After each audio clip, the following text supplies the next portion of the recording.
Hi guys, so this time I'm going to be presenting the bony landmarks of forearm and hand. I'm going to start uh, going with the trail one that's indicated in the book of Trailguide to the Body. Okay, so we have here trail one where we're going to start at the knob heel, explores the elbow and distal humerus.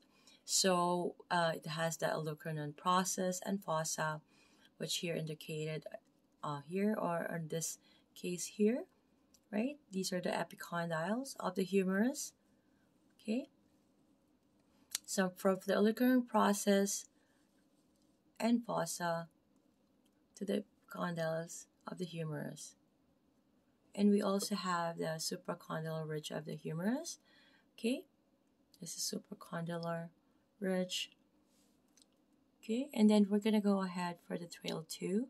We're gonna find a razor's edge. It follows the length of the superficial ulna. Okay, so from the olecranon process, you can see here, it's going to the shaft of the ulna. Then it goes to the head of the ulna, and then to the styloid process of the ulna. Okay, so my apologies, trail 3, it's the pivot pass. Okay, so it travels the length of the radius, the bone which creates the pivoting action of the forearm. Okay, so from a lateral epicondyle of the humerus, it goes to the head of the radius. This is the head of the radius. Remember, this is the head of the ulna. And then shaft of the radius. You see the difference of the shaft of the ulna to the shaft of the radius. Okay, and then styloid process of the radius. Okay, and then the Lister's tubercle. This is the Lister's tubercle. Styloid process. This is the styloid process of ulna, styloid process of radius, and this is Lister's tubercle. Okay, we have the trail 4. Walking on your hands, which I'm going to go next page.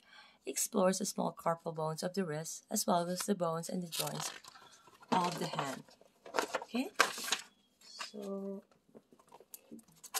so I have here. Let's see, yeah, I believe you can see everything here. So you see the image in this area here. Okay, so the olecranon process and fossa.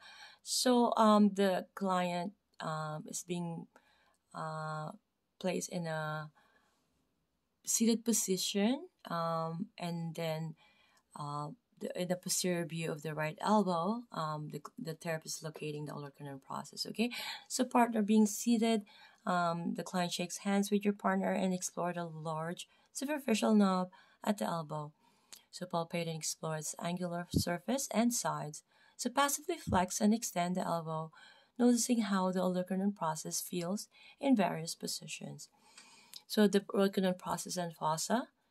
So the olecranon process for elbow is located on the proximal end of the ulna and articulates with the distal humerus.